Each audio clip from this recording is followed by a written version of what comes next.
We're perfect. Good evening, everyone. Thank you for being here tonight.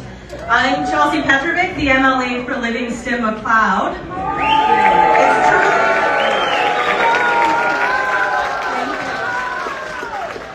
It's truly a pleasure to welcome you all tonight.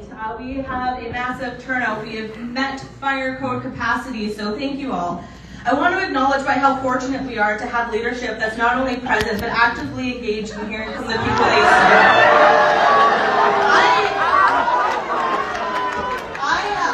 I'm going to get through this, and then I'm going to set some ground rules.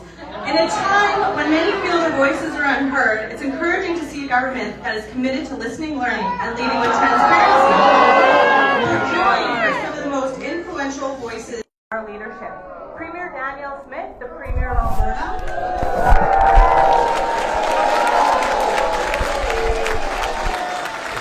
Minister Rebecca Schultz, the Minister of Environment and Protected Areas. Minister Brian G., Minister of Energy and Minerals. And Minister R.J. Sigurdsson, Minister of Agriculture and Irrigation.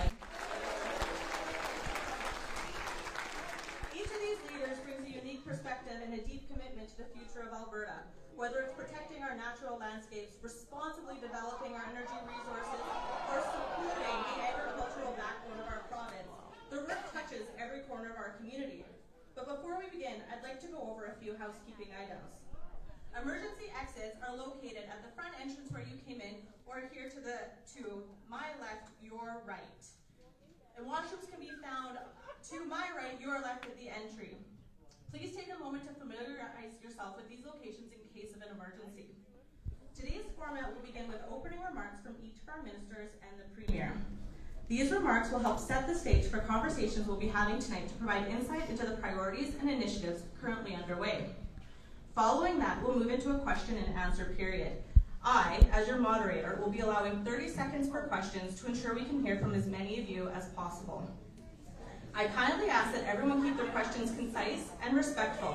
This is a space for open dialogue, and I will be maintaining appropriate decorum throughout the event to ensure it remains constructive and inclusive for all. With that, let's begin. Please welcome me in joining our first speaker, Minister Brian G.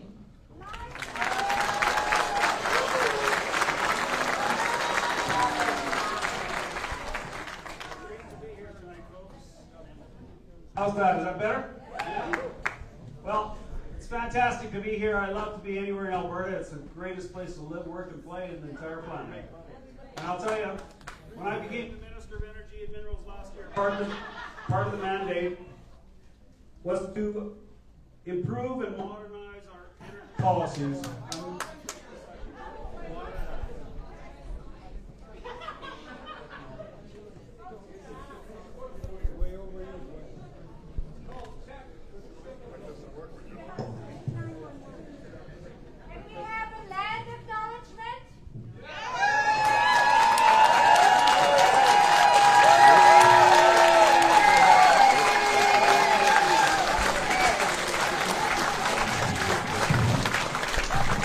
Well, folks, I'm very proud to live in Alberta, a place where my ancestors came when there was the Indigenous folks here in Treaty 8, Treaty 7, Treaty 6, and the Inuit.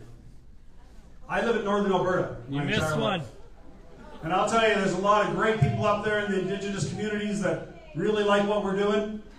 And I appreciate them too, because we've seen a lot of development there. In fact, when I first got elected and became Minister of Energy, the Premier gave me a specific mandate. I was to improve and modernize our energy policies to ensure that Alberta remains globally competitive. Now, I'm going to spend about 12 minutes talking. If you want to listen, I can spend 12 minutes talking and telling you what I did and why I did it. I think that's important. I don't know if you guys want to hear that. You folks want to hear that? Do you care about the environment? Do you care about the environment? Yes, we do. So give me 12 minutes of my time and respect everybody else up here, because we care just as much as you do. That's really respectful. Thanks. But this is why in December I shared my ministry's plan for the long overdue modernization of Alberta's coal policy with the launch of the Coal Industry Modernization Initiative. We're bringing coal development in Alberta from the 19th century to the 21st century, and I heard Grassy Mountain. I didn't like what they did there either. But I wasn't in government then, but now I am, so I can do something about it. So give me the respect to let me do something about it. Now this action addresses the 2021 coal policy recommendations to build a long-term legislative and regulatory framework to guide responsible coal development across the province and make it the best in the world. Exactly what we're planning on doing. It also builds on the 1976 coal development policy that was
rules need to be modernized, brought up to date, so we can protect things that you care. I think you do care about protecting things. I do. They tell us Alberta has fallen behind other jurisdictions. Do better. Protecting our water will be the top priority of the development of our new coal policy, because water is life. If, and this is a big if, coal mining is allowed, it will be allowed only to the highest possible standard.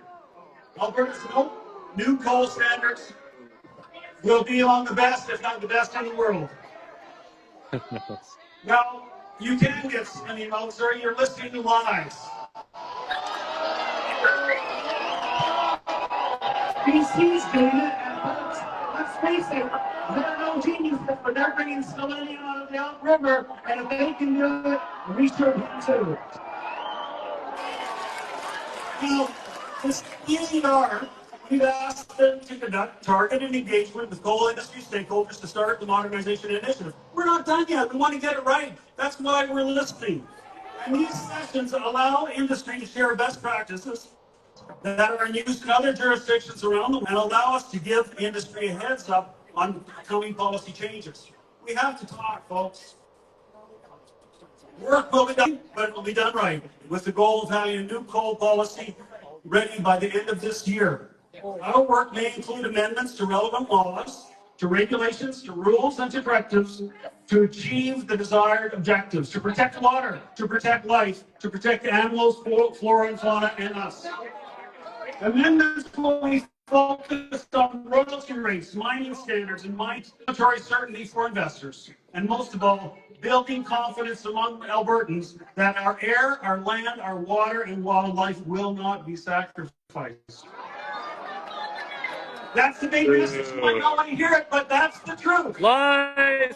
The instructions I've had, and that's what we're doing. Let me expand on that message just a little bit, folks. Lies! We're going to consult with industry on how things get done. But we're not consulting, listen carefully, please. We're Pioneers! not consulting on what will and will not be allowed. We've already decided that. We are not handing over the keys for unlimited coal development anywhere in Alberta, especially not Alberta's precious natural spaces. We will not put our water at risk. Protecting our waters will be a top priority, the top priority when considering new mining projects. The eastern slopes are the headwaters for most of southern Alberta, and these waters must be and will be protected. Do you agree? Should we protect the water? Yes. I'm glad you agree with me because I think all Albertans agree we need to do things better than it's been done in the past. And that's why you distrust government. I don't blame you. The NDP did a terrible job.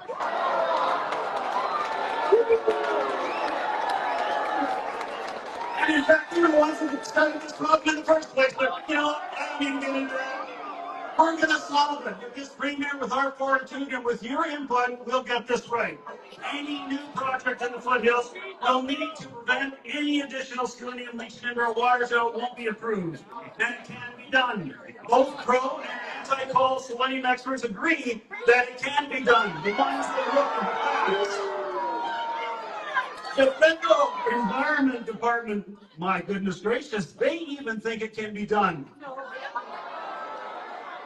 Industry knows how to do it, and Alberta's industry is the best on the planet. We will make sure that industry does what's necessary to keep the selenium out of our water, to keep it clean, because water is life. We will protect the foothills. We are not allowing Mind if I squeeze in here? not now, not ever. Thank you. I just. There will never be projects to mine up an entire mountain and cause it to no longer exist. That's not the Alberta way. It's never been done and never will be allowed to happen. And we will not allow any new open pit coal mines in the eastern slopes. No new open pit coal mines in the eastern slopes. To anyone using images of open pit mines in other countries or listening to the liars out there, or the devastating mountains in West Virginia, well, advertising pictures are not true. You are listening to lies. They do not happen here. They will not happen here. So, why coal? How about listen to this for a second? Why coal? Yeah, why? I want to anticipate some questions so we answer them for you. Yes, Alberta has stopped burning coal to generate electricity. It's been great, isn't it? Because we use natural gas and it's in abundance here. But that was thermal coal.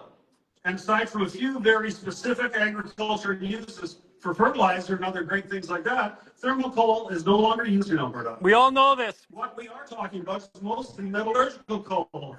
You know, for those belt buckles you have, for the computers you use, 30 grams of metal. Yeah, sometimes you can make it and send it back to us. I don't think that's a great solution, but Alberta has some of the best steel-making coal in the world. Thank you for that, folks.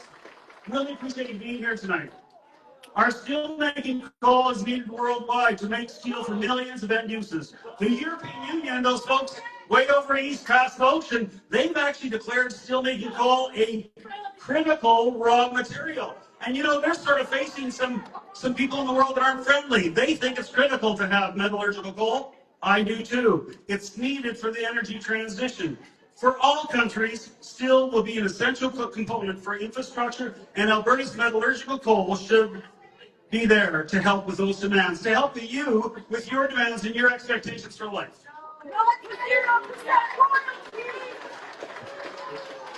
Now, given the current and anticipated future global demand for coal, particularly from Asian markets like Korea and Taiwan, maintaining opportunities for responsible development of coal resources is very important to Alberta, to Canada, and to the free world. Ensuring opportunities for steelmaking, coal exploitation, and development will boost and diversify our economy and create lots of jobs for you and your families.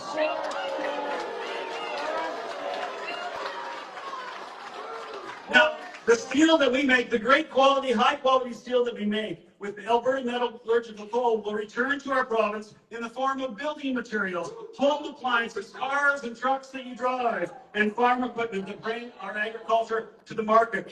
Belt buckles. Solar panels and wind turbines that can't be built without it. The majority of coal rights in the foothills are owned by you, by the Alberta Crown. Any new development of Crown-owned coal would generate royalty revenue for Albertans that pays for schools, highways, hospitals. Just let Brian Jean talk for us, or go to our ceremony. Certainly need and desire. Awful. True.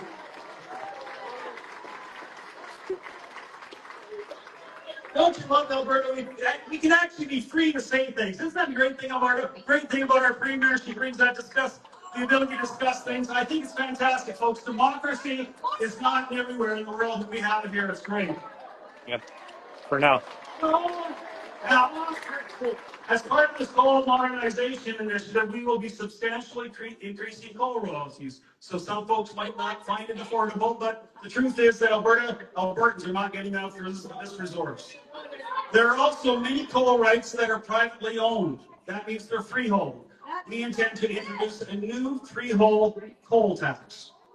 Responsible coal development will result in increased investment and jobs for Albertans while respecting the existing property rights of landowners who have freehold title to the coal on their lands. Freehold coal rights have existed in Alberta longer than I've been alive, and in fact longer than Alberta has been a province. These rights belong to individuals. These were often created by Canada before Alberta controlled our own resources. I'm sure that there are many farmers and ranchers right now who own the coal and or mineral rights under their land, and they want to be treated fairly. I agree they should be. Allow me to state the existing Supreme Court precedents. The government, and I quote, the government cannot expropriate freehold coal rights without paying fair compensation to the owners of those properties. End quote. I'll be bold and answer another question that I think you have right now. Why are we doing this now? Well, our province chose a new premier. North back. And I really like what they did. I think they did a great job. I'm glad you do too. And we've heard loud and clear from Albertans that they're concerned about the environmental impacts of coal development and they want it settled. They want to protect the foothills and you want to protect the water. You're concerned about where coal development takes place in Alberta, about the regulatory approvals, about the oversight, and about enforcement for coal exploration, development, and reclamation. You're concerned. I'm concerned about the provincial and local economic and community impacts of coal mining, jobs development, and the environment has to be balanced. I live in the middle of the oil sands. You can't tell me what I'm concerned about and what I'm not concerned about. I'm very concerned about our Earth and our planet, and I'm getting it right just like our government's getting it right. Overwhelmingly, we have heard from you that our coal policies need to be modernized, need to be strengthened and environmentally focused. Clear and pragmatic regulations have always played an important part in Alberta's economic advantage. I'm proud to lead a ministry which supervises our world-class development of responsible energy, and we will also supervise the world-class development of responsible minerals. The Coal Industry Modernization Initiative will deliver a modern policy that protects our environment, drives investment in our province, and ensures that Albertans are treated fairly by resource industries. We are taking a whole government approach to this issue, as you can see, and I'd like to thank my colleagues for joining us on the stage today. And we will do the hard work that is necessary and that other governments have ignored and avoided. And we will deliver a modern coal policy that balances strong environmental protections with responsible resource development. We will do all that while protecting the foothills, protecting our water, and protecting your priorities. Now, please, thank you very much, and give respect to the next speakers, folks. You've yelled enough, I think. Thank you.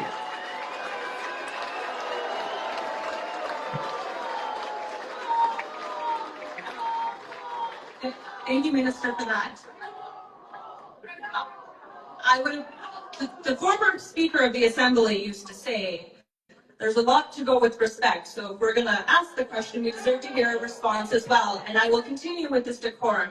Right now, I'd like you to welcome Minister Schultz, the Minister of Environment and Protected Areas. Thank you.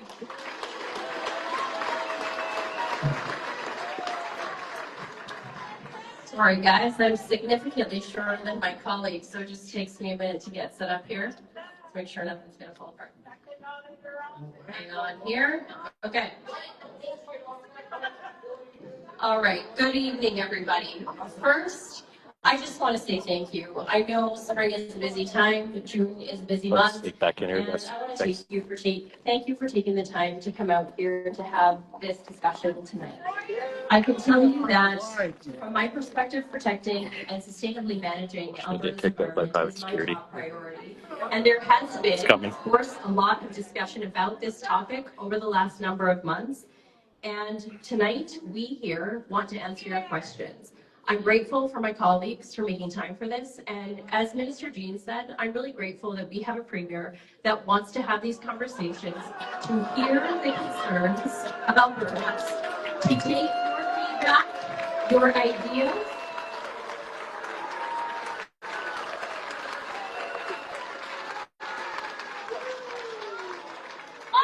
and have a respectful discussion about this. It's also great to see a lot of familiar faces in the crowd, and so just once again, thank you.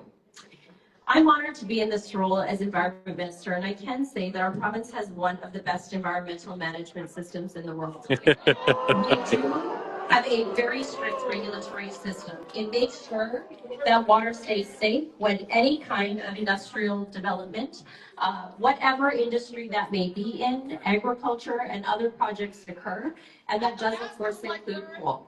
So how does it work? First of all, as Minister Jean already said tonight, we can start with what's not going to be allowed. Premier Smith and Minister Jean have been clear no open pit or mountaintop removal mining would be permitted or approved in the province of Alberta in any form.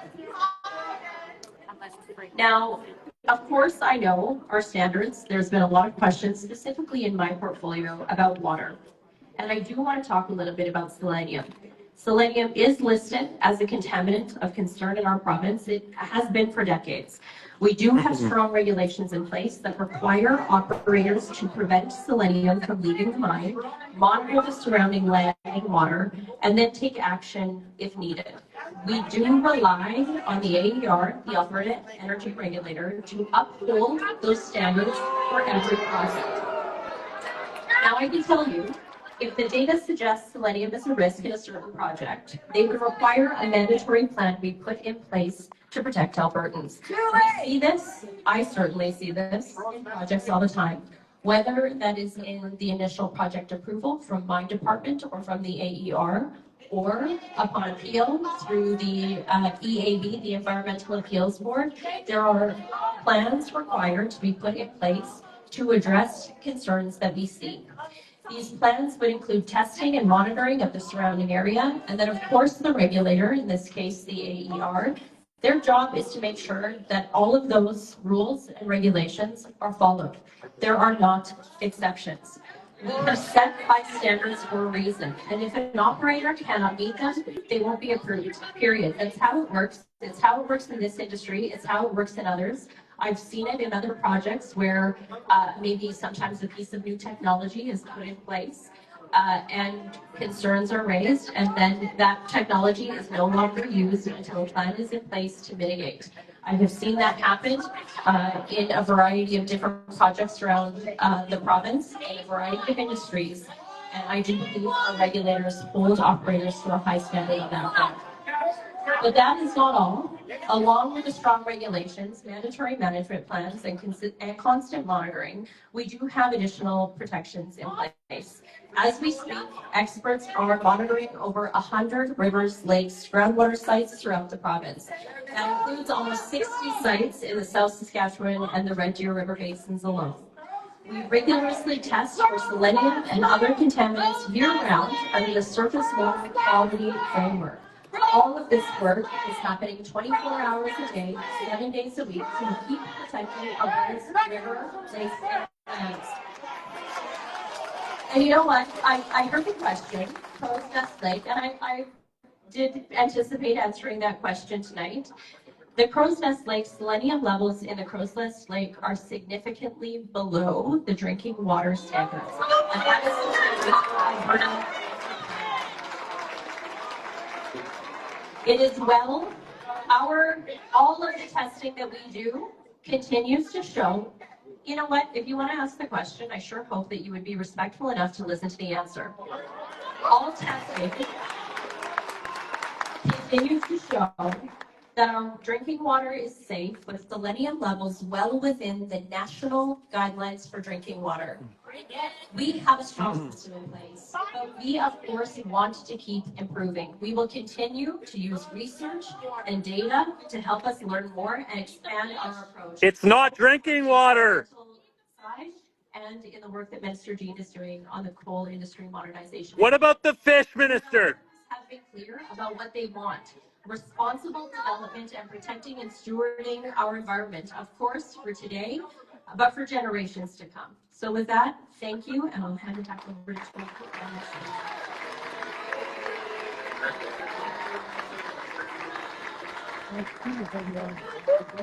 Thank you, Minister Schultz. I now would like to invite Minister R.J. Sigurdsson, the Minister of Irrigation and Agriculture and Irrigation, for his opening remarks. Welcome.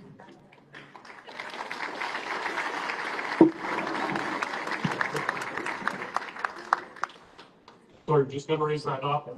Rebecca, you. Listen, I want to start, just shift gears here a bit. I first want to pause and thank our farmers and ranchers. It's something that I think is incredibly important that we do every single time. Our farmers and ranchers continue to feed our families here and abroad. And I know when I continue to travel, I hear over and over again how our farmers and ranchers are true stewards of the land and how they continue to feed the world and our families here. And I think it's important for us to say, God bless our farmers and ranchers, and thank you for everything they do. Now, since being appointed Minister of Agriculture and Irrigation, I consider this an incredible honor. First of all, agriculture in our province truly is the backbone of everything in Alberta. East to west. Every move that we've made as a government is ensuring that we're protecting and supporting our farmers and ranchers.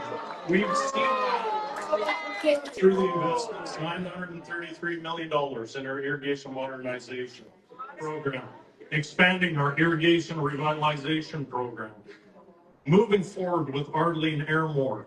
Our government is proving that we understand that water is the future of Alberta and how much our agriculture and our irrigation districts rely on that water to continue to do what they do, which is to grow the highest quality commodities in the world and the best and most sustainably raised livestock in the world. This is something that I want to make sure everybody understands that when we have these conversations, every single time, though, when it comes to monitoring the environment or the coal policy, though it doesn't sit in my ministry, this entire government has always put agriculture first and foremost. And I've had many conversations with individuals here, and I know your concerns about coal. I've sat across the table with you and had the conversation, and I will continue to do so. But I want to make sure that it is abundantly clear that this government supports our agriculture and irrigation district, and we will continue to do so, understanding the support to the future of Alberta. Our Premier has tasked me to work interactively with our government and make sure our farmers and ranchers are getting what they need as we continue to move forward. And I will continue to do that. That's why I'm here tonight. That's why I want to thank Chelsea for hosting this town hall. This is an incredibly important conversation. And I want to thank my colleagues as well for being here tonight so that we can have just that, a constructive conversation as we move forward and talk about this issue. Thanks you. Thank you, Robert. I won't move the microphone down too much for Mr. Schultz. I'm waiting for a growth spurt. I'd like to welcome our Premier, the Premier of Alberta, to the stage for some opening remarks. Premier, thank you for being here tonight.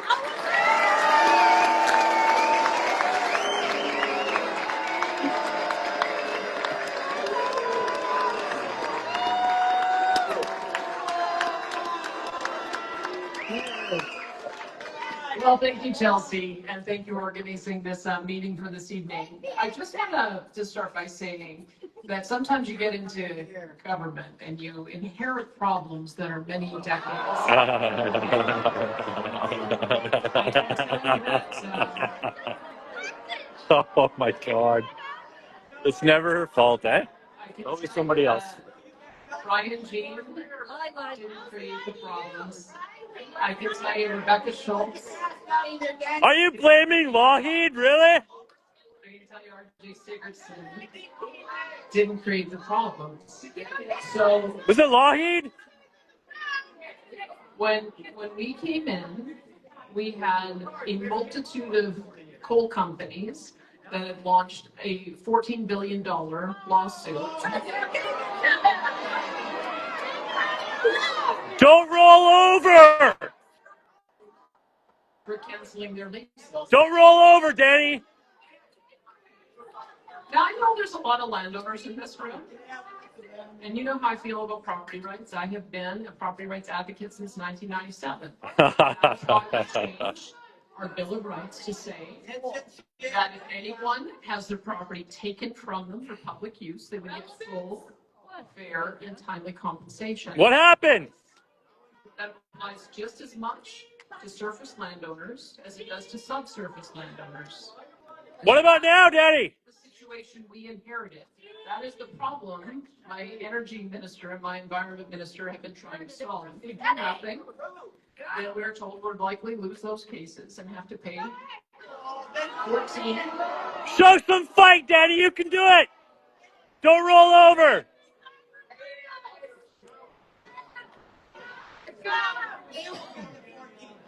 You know that. It would be $14 billion of payments. So Oh. what we're trying to do is to try to find a common ground, a way that certain projects can go ahead with a responsible, modernized policy using best practices, and where hopefully we can settle with some of the other companies to take those rights out of use so that those lands never get developed. That's the process we're in right now. Don't tread on us, Danny.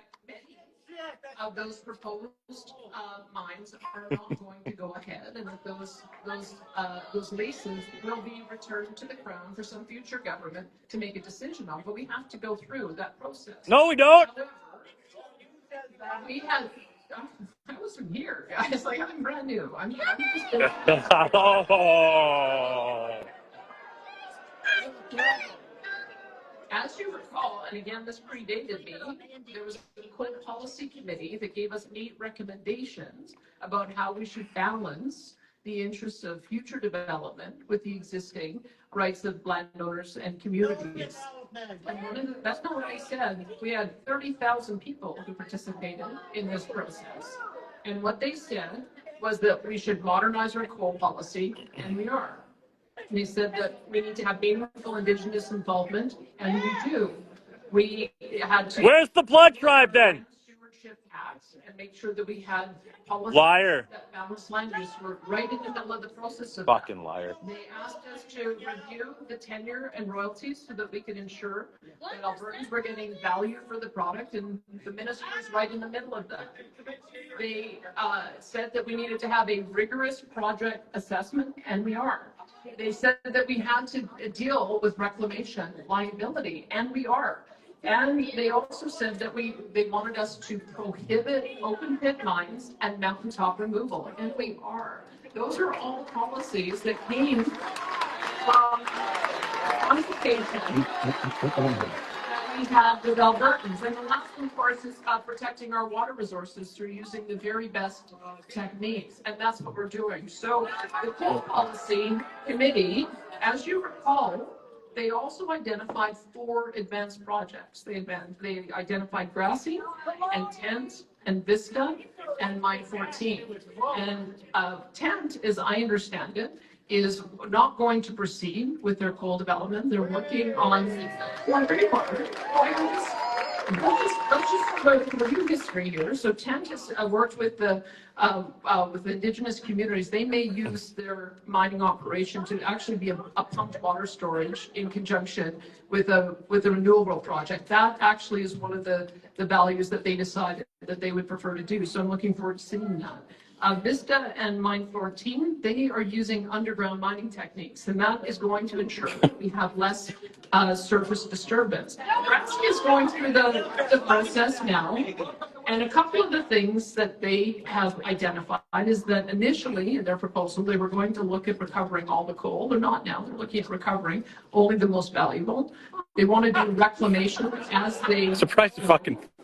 And they're going to use the most modern techniques, is what they're proposing, to address the issues of impact on the water. So we have to allow the process to play out. I mean, Take him to court, Daddy. You got it.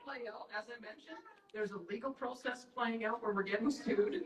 There is the whole community process that is playing out, and we're implementing the policies that Albertans told us that they wanted.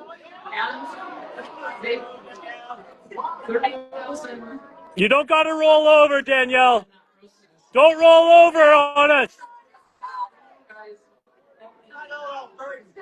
We've got a hard conversation to have in this country, and we're having it across this country because part of the reason why we are in the situation that we are in is because we have not developed our resources and found new markets. We have become reliant on a single customer in the United States. And I can tell you, when I meet with my counterpart, the NDP leader in Manitoba, he's talking proudly about having approved the first gold mine in 15 years and the jobs that is going to create.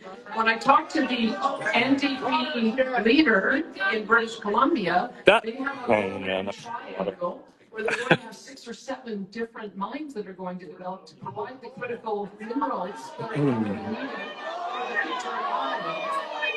When I talked to Doug Ford or Premier Francois Legault, they're all advancing projects that are going to lead to Canadian independence, and we're going to be supporting each other. So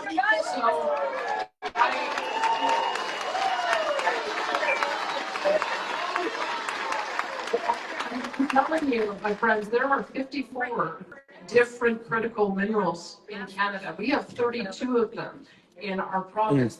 The issues we're dealing with are not just a matter of coal. It's a matter of lithium and graphite and cobalt and We can't drink coal, Daddy. and everything we need in order to build a future modern economy. How about the water, huh? And so the challenge that we have had, and the challenge we have always had, is how do we develop the resources with the minimal impact on the environment and return the land to as natural conditions as possible, as quickly as possible after that development is over. And there are good examples in this province where that's been done. The Cheviot mine by Sherritt, they did exactly that. They developed the resource and then returned it to a natural condition. The Sin Creek tailing pond, they developed the resource and they returned it to a bison ranch that is being run by the Portland High Band. These are the kinds of things that we can do in Alberta. And so I would just say that we are here to listen, and we have listened. The reason why all of these changes were made is because of the feedback that we got from Albertans over the last year. And so we're going to make sure that we move forward with a balance. Everything is a balance. And so that is what we're going to do. We have to make sure that we protect the environment, have a minimal impact on land as we're doing the development, but also make sure that we're protecting the future economy and the property rights of those who have them. You're making a big mistake, but more of your feedback and see if there's anything yeah. we can do. Oh yeah. And I'm looking forward to continuing to see Chelsea moderate this discussion tonight. I hope we can give a constructive one.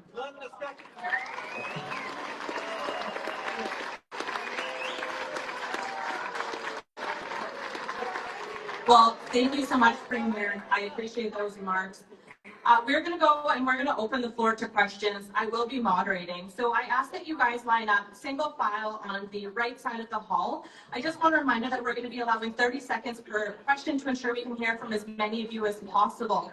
And I once again remind everyone that they keep their questions concise, respectful. In this space, we would like to have open dialogue, and I will be maintaining appropriate decorum throughout the event to ensure it remains constructive for all.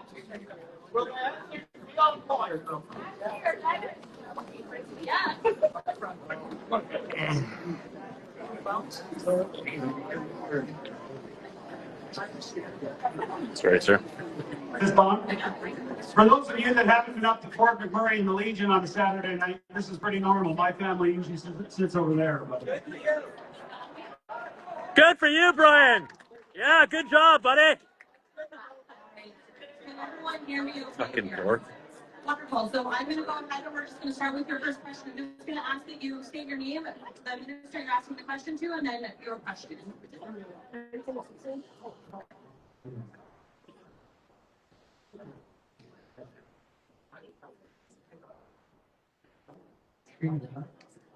What's the volume up? I'd like to congratulate you as Premier of Alberta.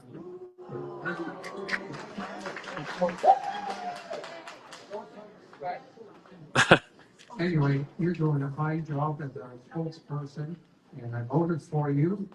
The only question I seriously have is, of course, the water quality when Elkford hasn't been able, to solve the problem, and yet you provide information that new technology. So if a company spends hundreds of millions of dollars trying to solve the problem, what makes you think we're going to believe this right? Good question. Let me ask a little bit, there's no question. I mean, 20, 30 years ago, did we even know flooding was an issue? We didn't.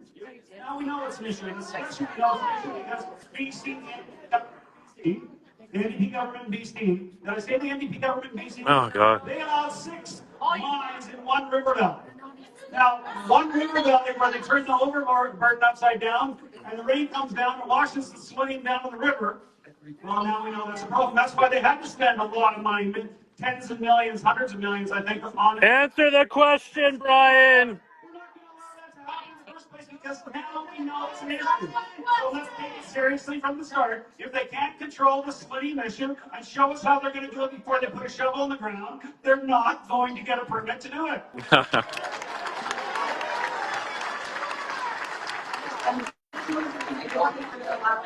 We're just going to go ahead and try to move through the line as quickly as possible. So thank you for your question. I appreciate it. Answer it.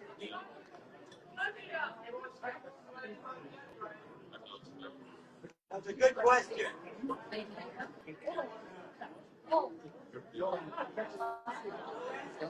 You here? Mike Judd from Pincher Creek. I've been fighting off this kind of exploitation of the eastern slopes all my life. Yeah. We're going to fight this in the streets, in the courts, and on the mountains if we have to. Nice. Now, the best part of Alberta, to some foreign oligarch, just on it, she can make a few cents a pound on coal from our mountains. Kickbacks. Here, here, brother. Well said. There's different ways to do it. And, this gentleman over here said, you can't stop selenium from running into the river. Well, what if you don't allow anything to run in the river? You don't have to mine at the top of the slope that feeds into a river. There's different ways to mine. There's different ways around the world right now, folks. We're not going to let people come in here, billionaires from across the world, and take a shovel and completely destroy our environment. We're not going to let that happen. That's exactly a good point, sir. Where are they going to get the water? That's their problem, sir. Let's see where they come up with it. If they can't come up with a solution, they don't get a problem. Thank you, Minister. Just a reminder, we allowed to ask the questions. It'd be nice to hear the response to this. So our next question here, your name, sir? Nixon Hammond, Rancher, Bishop Creek. Finger Smith, I think it's obvious that the general population here in this room has voted for you in a rural base in southern Alberta. If I may, I'd like to speak about the white elephant in the room, that being the multi-generational ranchers and farmers that depend on clean, abundant water sources for livestock and crops, and our livelihoods. These are the people who voted for you, and it appears that you're favoring this project over livelihoods and future livelihoods.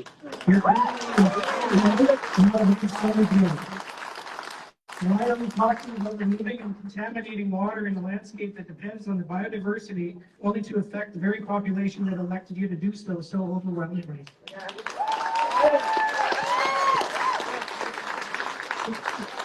As I understand it, different mountains have different levels of selenium.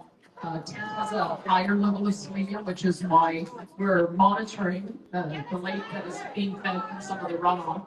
And even there, as the minister said, with a higher level of selenium in the mountain, it's still 1.3 micrograms per liter. The safe level of drinking water for cattle and humans is 50 micrograms per liter. So even in Kent, where there is a much higher selenium content, it's still well below the impact that it would have on human health and animal health. When it comes to grassing, we've got a much lower selenium level. But I think what Brian is saying is that if you don't do the disturbance, the mountaintop removal, and you don't end up with that weathering, it's the wet and then the drying and the wetting and the drying, that causes the selenium to go into the river system. If you don't do that kind of mining, you're going to be able to mitigate. But there are also ways channels so that you're able to avoid it. Those are the things that we're going to expect that the companies will do if they're going to get a permit approval. They also just got approval to do some core sampling to see if they can use some of the underground mining techniques. You have to be at a certain depth in order to be able to do that. They're able to do it in a couple of the other advanced mines. And I'd like to see that process play out because I think if they can satisfy the concerns that we're hearing, you're hearing, and what you're saying, and I think that the regulator will take that into account. So I think that what you should take away is that the company has dramatically modified what was initially going to do because of the feedback that they got. And they haven't yet satisfied the regulator on all fronts, but we're prepared to allow that process to play out and see what the regulator says. The regulator. If I could just add, the study that the Premier mentioned around Process Lake, we're being very transparent about the studies and the data that we have. Premier has an expectation that the information that we gather is online, but it's also then being used to form our policies. And so I do want people to know, and what Premier said is completely accurate, the average selenium concentration in Crow's Lake was 1.6 micrograms per liter, while the Canadian drinking water standard is 50 micrograms per liter. And for irrigation, it's 20 micrograms per liter. Now, the fish tissue study, we did release that. We are being transparent. This shows how seriously. What did it say? Additional works, I'm just going to say, given the low levels of selenium in the water, additional work is being done to determine, and it hasn't yet been peer reviewed. We want that process to happen, and we want to understand what is happening there so that we can prevent that happening in the future. That study was funded by government. It was conducted by government researchers. It's still in the peer review process. Once we have that, we'll make sure that that data is transparently shared as well so that there is confidence in both our monitoring and testing, but then the regulations that we have in place and the transparency and how seriously we take that issue. Bullshit. And if I can just say this, folks, just to add to that, you know, one of the things we've discovered listening to scientists and experts is that No. what we've learned is that selenium affects the reproductive rate and the reproductive ability of fish for different species. But then our scientists went in and checked out all the species that were in the lake. And they're all years. All years. Infant. So it's not That's why we're continuing to study, folks, because we can't see the evidence that it's causing problems with the reproduction of fish. We need more evidence of that. Yeah. Yeah, exactly. We continue to monitor, continue to listen to experts, and continue to get evidence. Brian, don't hurt yourself, bud. Jesus Christ. Chelsea, I'm just gonna chime in on this one, and I'm just gonna say this, and probably shake the room up a bit. I battle every single day on misinformation against farmers and ranchers pushing to shut down conventional farming and ranching. Eco activists that continue to get provided. Oh, yeah. Yeah. Yeah. Oh, yeah. Yeah. Yeah. Keep it coming, buddy. Yeah. Yeah. Yeah. Yeah, they love it. They love it, bud. Yeah. We talk about protecting the environment. It's about setting regulations, monitoring the water, and letting the scientists and being transparent to the public about that. When we set a precedent to ban one industry because of selenium intrusion into the water, how many people know how many other industries put selenium into the water? And if we actually go down this road, it is a precedent that puts many industries. No, it's not. No, it doesn't. Including agriculture. You're cherry picking, bud. You're cherry picking, bud. You're cherry picking. In this province, we're going to put regulations in place. We're going to monitor the streams and rivers, ensure our farmers and ranchers have clean water to irrigate, and we're always going to make sure that happens. And every single day, I'm Minister of Agriculture. I'll ensure that that does happen. Right, buddy. If I may, Chelsea, just because we're trying to explain what the scientists are telling us about what safe levels are. And why did Health Canada set the limit that they did? So they recommend a daily amount of selenium of 45 micrograms, meaning you should ingest 45 micrograms. It's good for you. Brazil nut has between 70 and 90 micrograms of selenium. So they set a limit for human animal health, saying that it should be 50 micrograms per liter of water. That's give you a gauge of what that looks like. That's about 1.5 Brazil nuts. That's such, so funny. It's good for you now. Thank you guys. Sorry, you didn't get my phone. I am Aurora from HPMD, and my question is for Danielle Smith. I'm just like my friends, like any other white person in this room. The land acknowledgement. Yeah, that is never spoken. I have had a land acknowledgement. Yeah, that's right. It's very simple to understand that why it's not trustworthy to talk about water quality, protecting the land, environmentalism, if we do not acknowledge the land. That's right.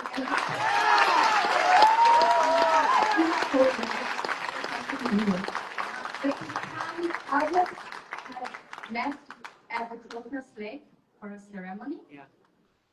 And they are not being invited. Sure, your 30 seconds is almost up, please. Oh, stop. Boo. Any comments in regards to this?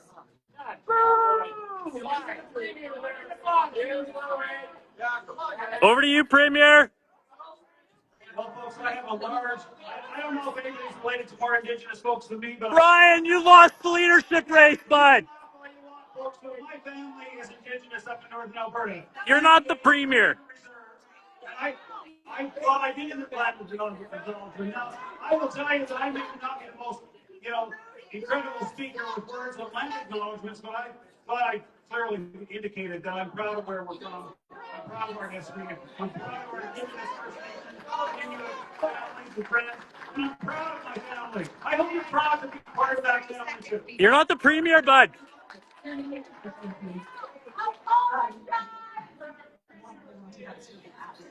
I'm Brenda Davison. I'm the president of the Crow's Nest Conservation Society. First, I'd like to thank you for coming. It's a very divisive issue down here, as you can see. I appreciate that you took the time to come down.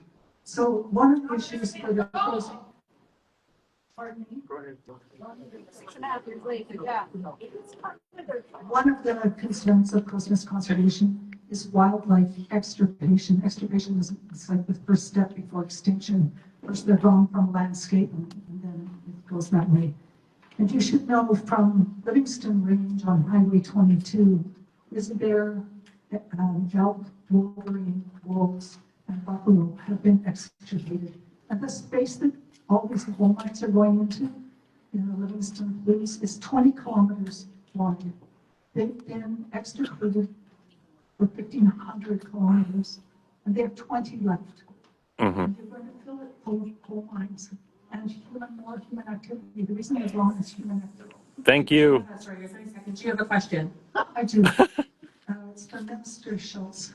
I would That's like awesome. to offer you a tour with Coastal Conservation to come down and see, stand on a hill and see what that area looks like. You can stand some places there isn't even a mountain in front.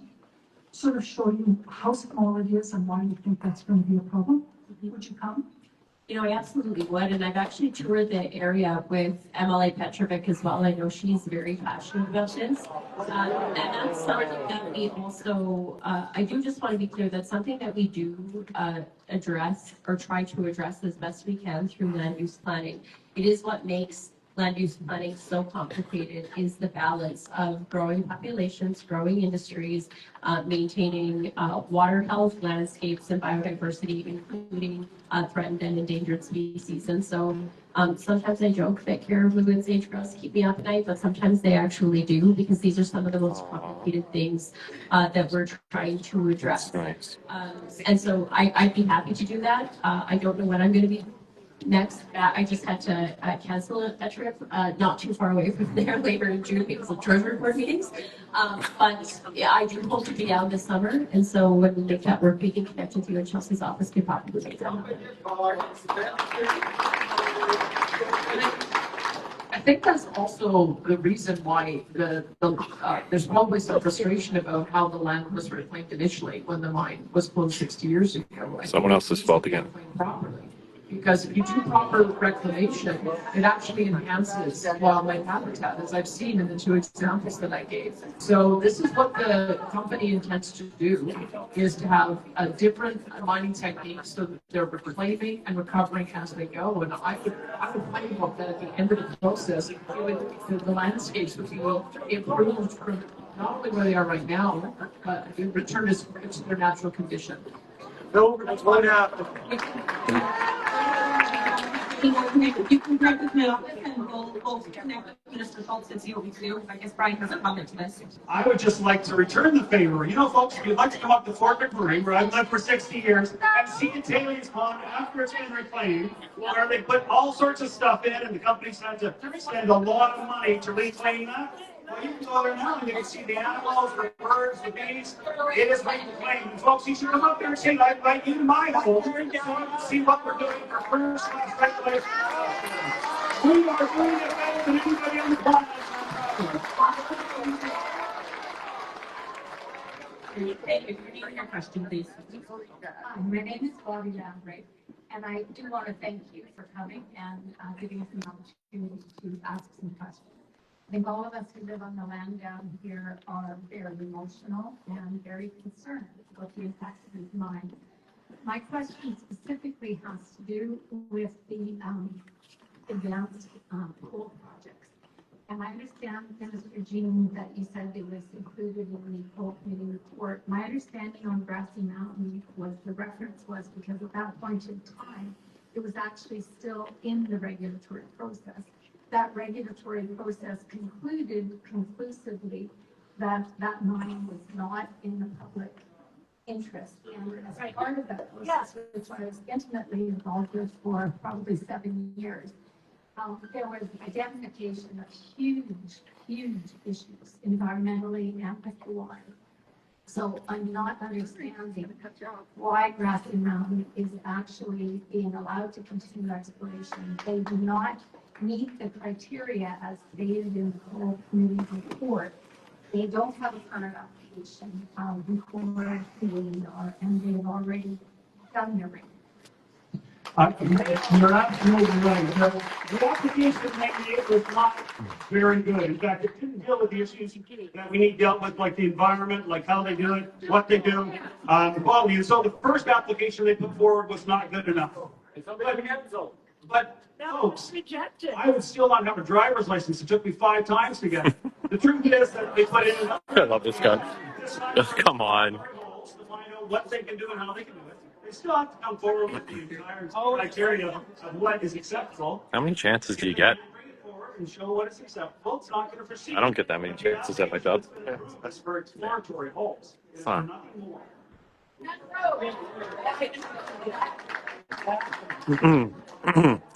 Not worth the risk, but They came forward with one application that was not good enough. We told them they have to bring forward, if they want to get approval, they have to bring forward the requirements that Albertans expect, which we've heard loudly from 30,000 people about what they expect. And you folks expect it too. You expect us to protect the water, the land, the animals, and we're going to do just that. why are you approving it? Your name and your question. My name is Avery Clemens. I'm a self-proclaimed eco-activist who is on farm. Hey. And you mentioned the government-funded study about fish selenium concentration, and I feel like we all probably know, but the study was published less than a month ago, in May 2025, and they found an average of 18 micrograms of selenium concentrated in fish feed. And I don't know if you missed this in the article, but they warned that any further mining developments in the region could push the crow's nest fishery beyond saving. So clearly, whatever action plan. Brazil nuts. Continuously doubles back on its word. And do you feel as though allowing a mine project to proceed sends a message to Albertans that you prioritize foreign investors over Alberta's physical? Yes. Woo!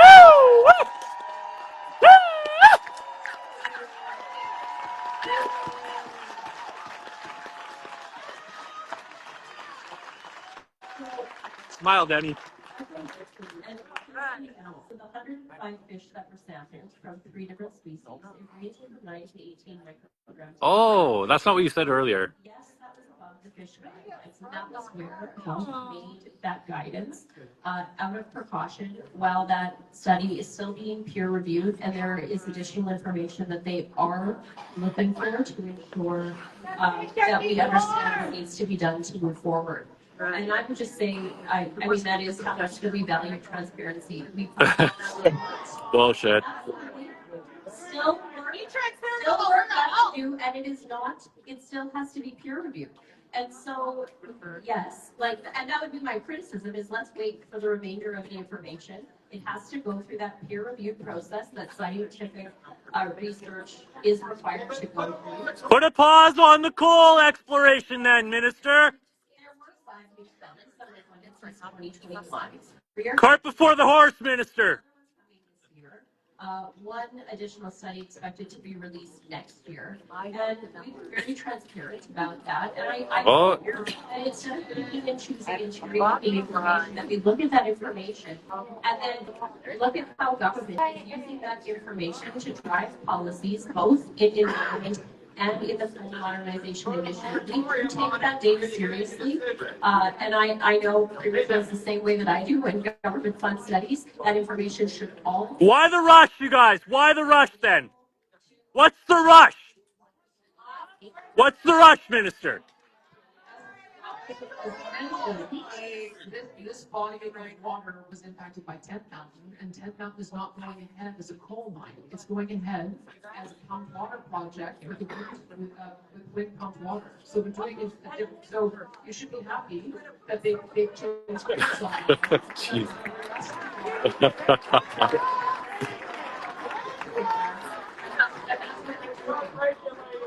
Listen, folks, there are zero mines planned upstream of Crow's Nest Pass, Crow's Nest Lake. Zero. So there's nothing on the books. So Crow's Nest Lake, not an issue. Legal precedent! The other ones don't have any evidence of selenium like this. Like, folks, some parts of the coast don't have any issue with selenium, whatever.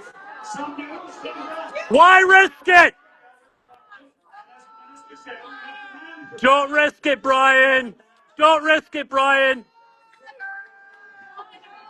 I just want to kind of remind you, we have about an hour left, so I appreciate those people who are keeping their questions for 30 seconds and keeping them very concise.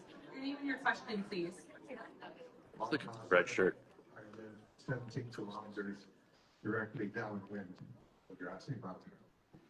I've been in this fight for 7 years, and my issues around it are many. But I'm bringing this question back to a personal level. My wife and I have been in that location for over 40 years. We've enriched the soil constantly to grow garden that feeds us year round. And now, with the advent of the potential development of Grassy Mountain and all of the air dispersion caused by the dust that I don't care who it is, you're not going to control all that dust in the windiest part of North America. Do we, the common people, not measure up to the Alberta government the way foreign investors do? Yeah. Yeah.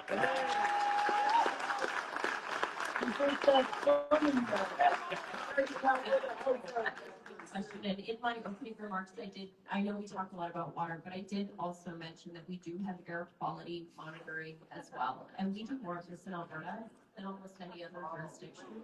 And we do, I've seen other projects in place where we do have, I would say, of course, standards, but also plans put in place. And if those are being breached, I have seen projects be halted, paused, or stopped until that issue is addressed.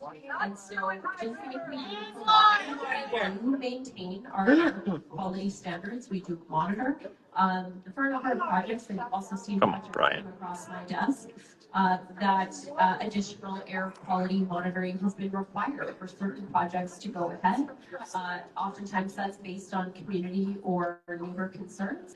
And so those are often built right into project approvals. And then of course the regulator is expected to uphold that a project is sticking to those standards. In the case that it isn't, and I mentioned that earlier as well, and I can think of this in a variety of different industries where either a facility is shut down, a certain piece of machinery, if it's found that that was the issue, then that is either shut down or shut down until they can put technology in place to manage it. And so that is how our system works. Our regulators are expected to uphold the guidelines that we put in place, and we do monitoring for that. Obviously not. That's also why Albertans told us they wanted to have a ban on mountaintop removal and a ban because that would mitigate against that kind of airborne debris that you're talking about. That's why we're encouraging companies to look at doing underground mining techniques so that if you don't have the surface, then you're going to run on air, on water. We want a ban on coal mining, Danny. For testing is to see if they can do some of those underground mine techniques. So we'll be interested to see how that process plays out. Thank you for your question. We'll have the next person come to the front and just state your name and how are you? How are you? Good, it's good to see you. Finally. I'm Harvey Durst, third generation rancher resident here, and I'm really concerned with air and water.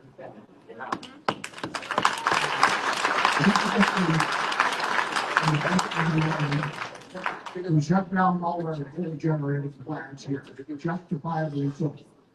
So we're screwing up the atmosphere. Now, how ethical is it to send this coal to another country and we don't know how they're going to?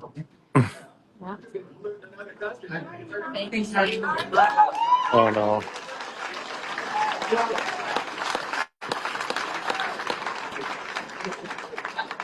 I would say, just so you know, I believe we have been developing coal in this province for longer than the inner province. 50 years. We are in fact the second largest coal producer in the country behind British Columbia. And we are generating 200 million a year in provincial royalties. That's what we all want to say. Oh, wait a minute, there was another project that was approved in the NDP. It's, you know, really, it's millions of this. Hope I would tell you would go to Ontario because I'm signing an MOU with Doug Ford to try to buy more steel from Ontario rather than buying more steel from the United States. That's one of the things we're trying to do as a country. Supporting that. So he's coming out here to sign an MOU during Calgary campaign. And I would hope that when they get approval to build more pipelines, north, south, east, and west, that require 42-inch pipe that are made of steel, that will be steel pipe that is made in a good Canadian steel works, either here or in Saskatchewan or in Ontario. Rather than importing it from a hostile regime like China, and rather than importing it from a country that we're in the middle of a trade war with. Guys, we have to remember that we are no longer developing coal or burning. We made the decision as a province to phase that out. We turned the lights off on the last one in 2024. But coal or steel is going to continue to be a vital product that we need. So many of the products we enjoy, with appliances, cars, tractors, farm equipment, wind turbines, or solar panels. And I think the more that we allow this industry to be Canadian and support Canadian development, that's going to be good for you.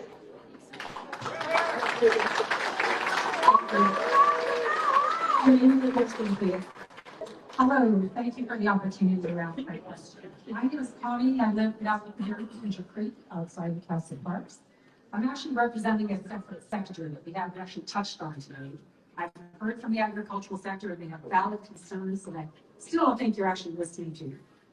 Secondly, the sector I'm looking at is the outdoor recreation sector, which is a cornerstone of tourism development in Alberta. And this government has actually asked for $25 billion in investment return from tourism by 2035. We have right now 2.8 billion of Alberta's GDP from the tourism industry association. A lot of UCP staffers. 551 million in tax revenues, 336,000 full-time jobs, 76% of Albertans engaged in outdoor recreation. 100% wilderness protected from development and degradation. 98% to protection of water over industrial development.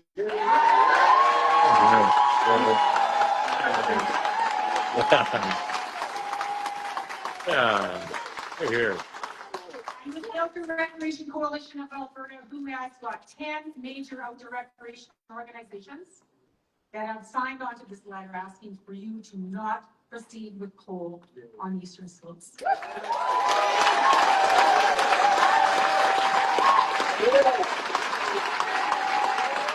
I'm so excited to answer that question.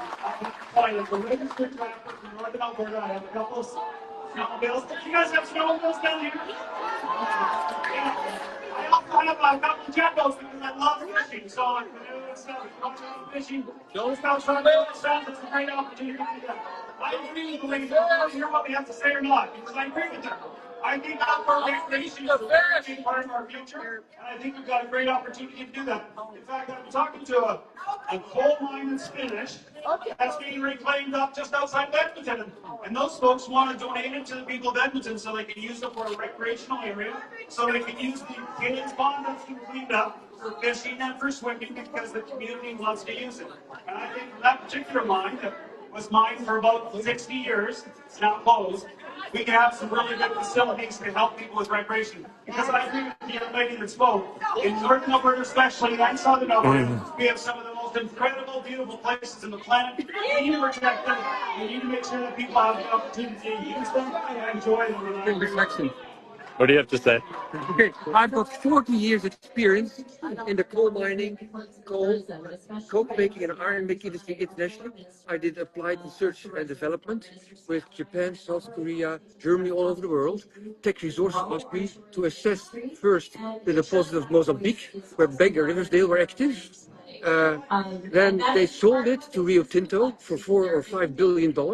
It was worthless, and then they had to sell it to the Steel Authority of India for only $50 million. So what should we do with this Northback mine, the Transmountain proposal? What do we do? They are the inheritors. Yeah, yeah. And I also researched these deposits of the Crossness plants for tech resources. They are useless. The Japanese moved out because of low coal quality. It has no economical value. No economic value. So yeah. there will not be any jobs in the swing mines, but Hancock Mining, Reinhardt, wants to get those $700 million. No economic value from this asset, from this resource, yet the environmental destruction will happen anyway, for nothing. Yes, nothing, and they won't be able to clean it up. And Mr. Reinhardt wants the $700 million back, and best of all is to have a fictitious value to the coal and sue the government so they don't have to mine a lump. It's fraud all over again. Fraud all the way. Yeah. Thank you. Okay. What are you from? Where are you from? From Public Interest Alberta. We're a non-profit organization. Okay. Check us out online. Good to you. Yeah. Mountaintop removal.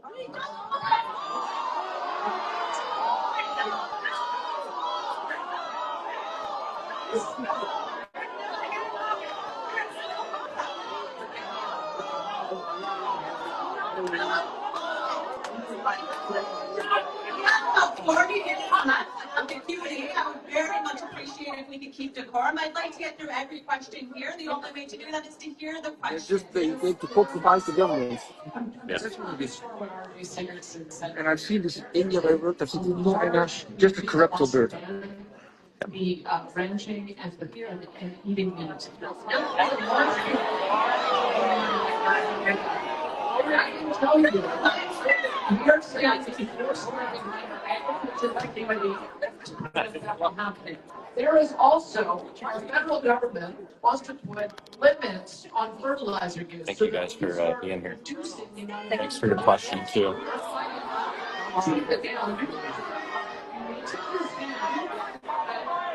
To underscore RJ's point, that as soon as if we are not prepared to look and find middle ground solutions to allow for industries to proceed while reducing the environmental footprint, you're going to find that different industries become the next thing. And we do not want that to happen. So I would just say we are looking this evening to find more that we can do to mediate the concerns, identify the concerns and address them. But banning industries is just not something our government's going to do.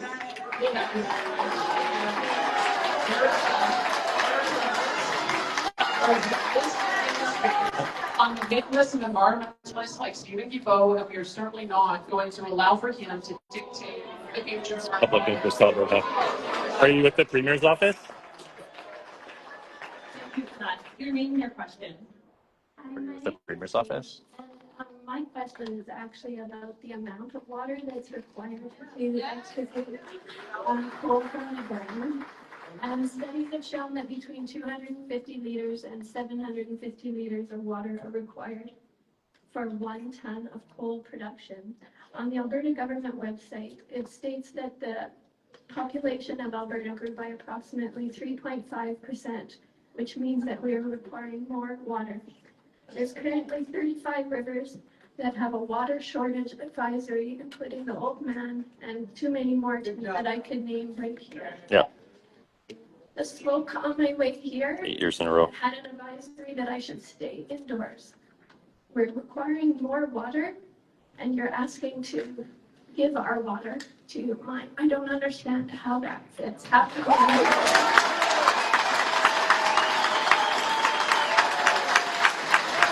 You're at half an hour? Put it about half an hour. I really appreciate that question, and I know just especially over the last number of months as we're doing our water availability engagements, obviously water quality is very linked to that, especially in southern Alberta. And so I do just want to be clear that, and I talked about this a little bit in Lethbridge, for those of you who were at the Lethbridge Water Town Hall. The Old Man River Basin is a closed basin, so there is a small amount of water that is still able to be allocated. It's a Crown reservation, and that water, no, hang on and let me finish, okay? For those of you who came here, and you know what? If you don't like the information, it doesn't mean it's not true. The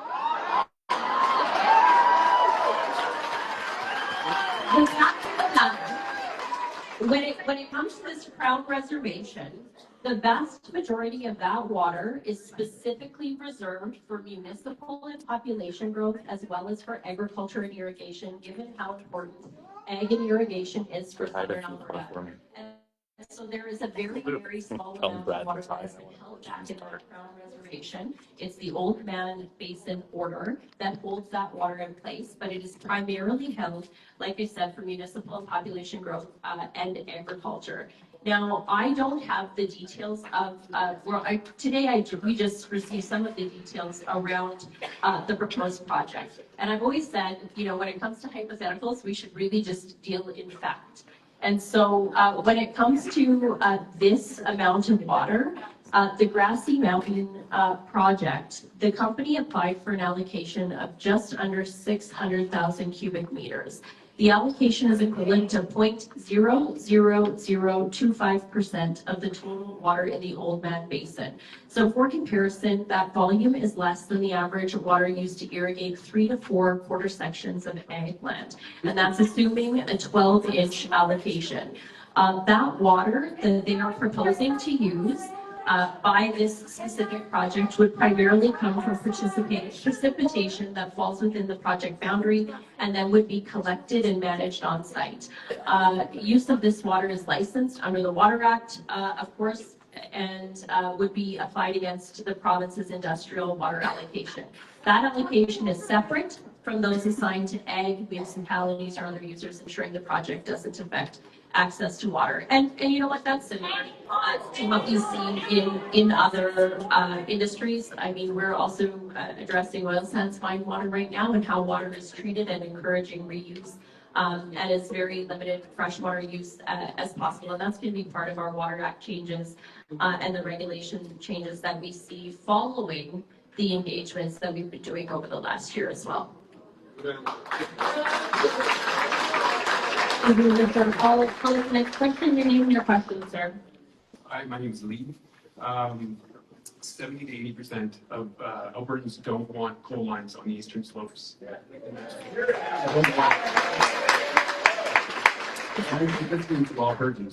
did you get that number? Yeah. We're going to allow to ask you questions, and then we'll allow for a response. Thank you. Go ahead. Well, 72% of Crow's Nest past residents voted to.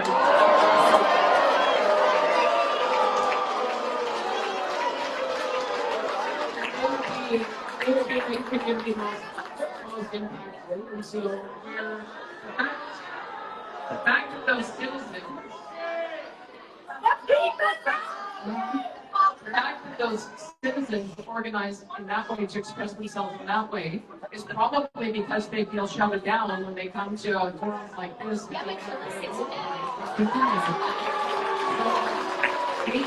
Information on all sides, address the legitimate concerns, and I believe we have with the input that we've had from Albertans. That's why, or again, the policy changes that we put forward came from that consultation, and we're looking forward to seeing how the regulator holds the companies to account as they put their applications forward.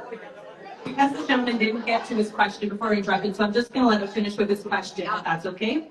I believe it's actually in the other MD. It's not the coal mine wouldn't be in that MD.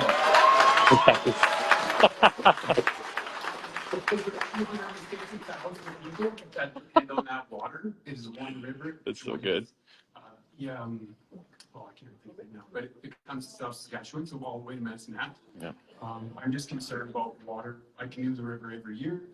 And my question is actually for Brian Jean. You sent a letter to Premier Kenny in 2021 condemning coal mining, and you essentially said you don't want coal mining. You have to ask Albertans what they want, and you're not doing that. And then I also want to say that the whole modernization initiative was released on Friday. And you said in your letter, don't put out policy changes on the long weekend of a Friday, and that's exactly what you did with the old one.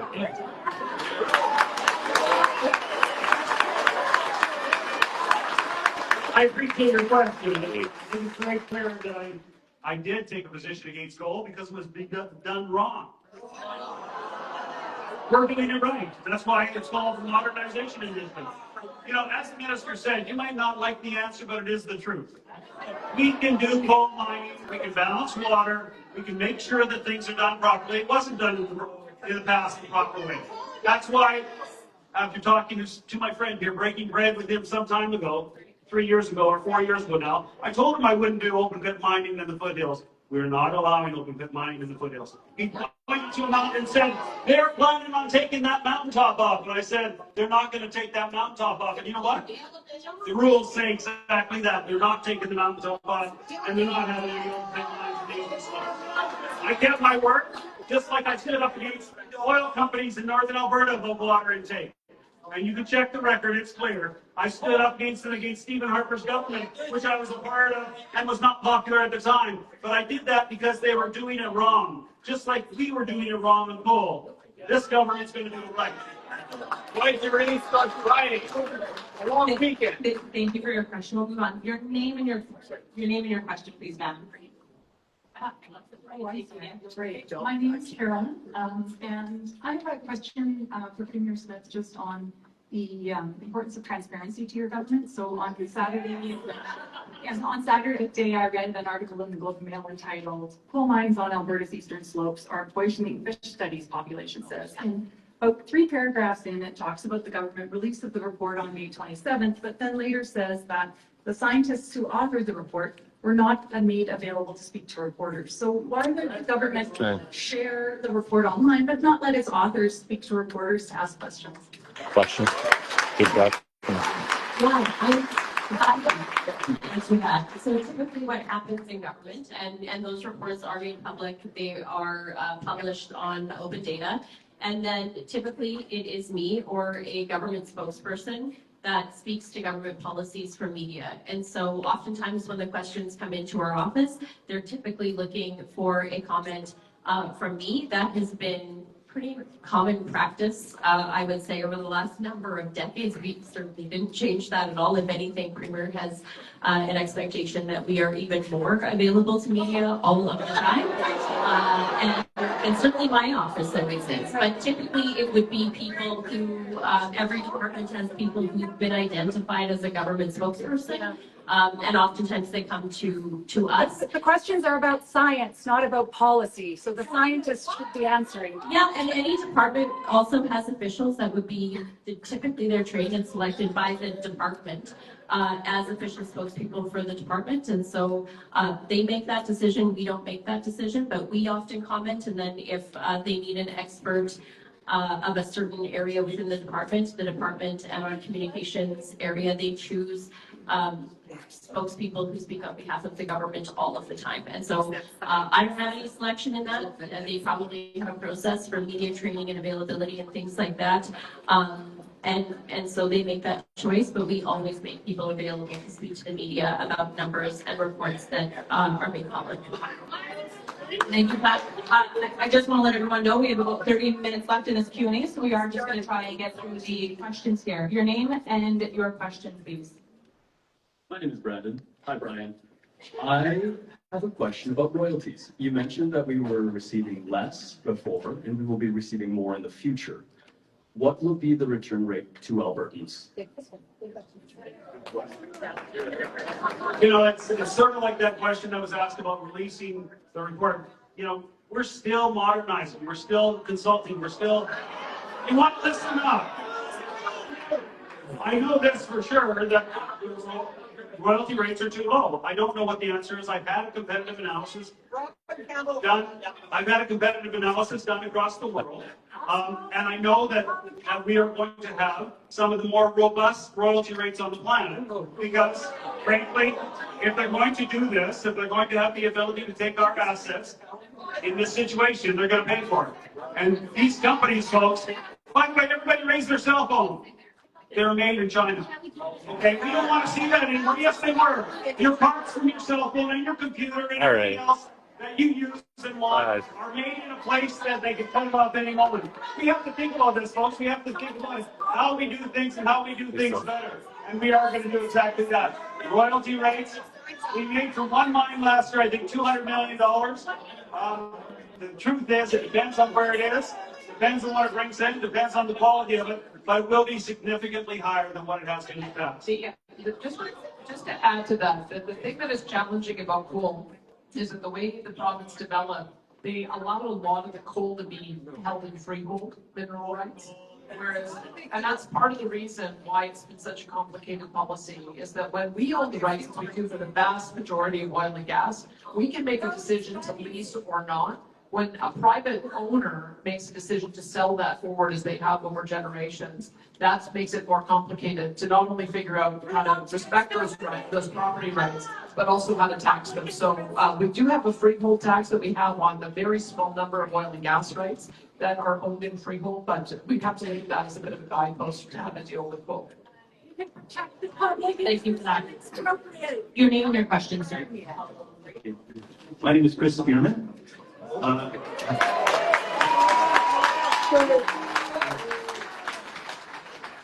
have 20 questions because I've written them previously and never got an answer from this government.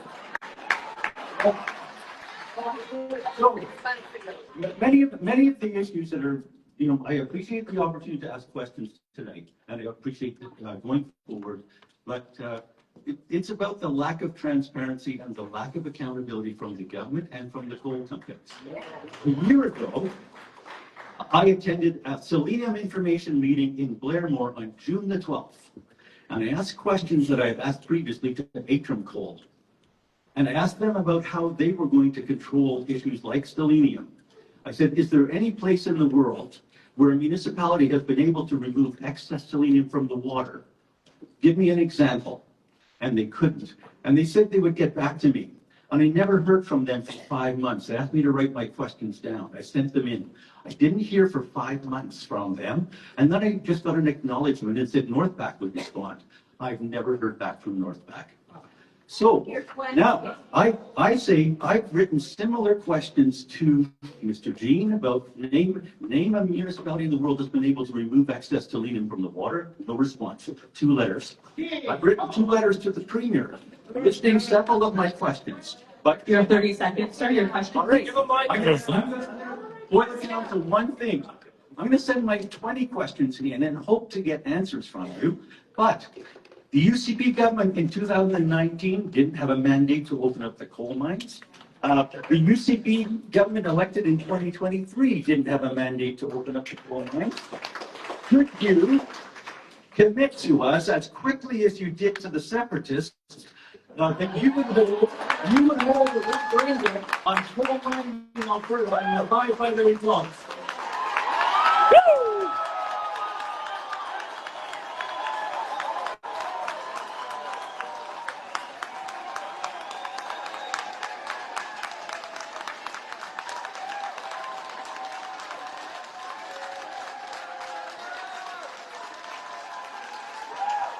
Let me see it for a minute. Well, Chris, I think you know how citizen-initiated referendum works. You have the ability to, and we did lower the threshold to make it easier for anyone to put a question to the people. You can sign up 177,000 people, and then we can put it on referendum, absolutely. So feel free, go ahead. Nice. Absolutely. Abide by the results.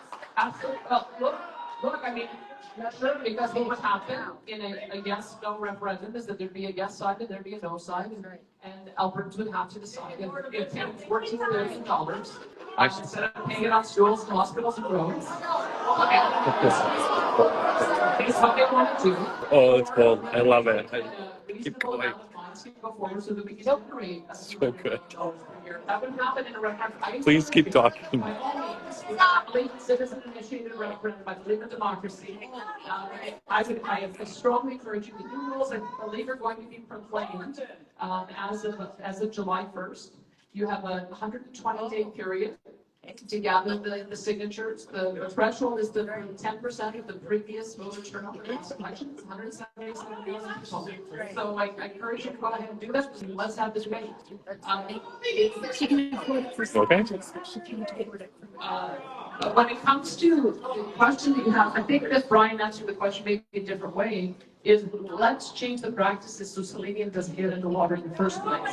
And that's how I have it. Alberta mining, no new mine, no mountaintop removal is one of the ways to mitigate on it. And Chris, I apologize. Oh, I usually okay. get back to everybody. Here's my business card.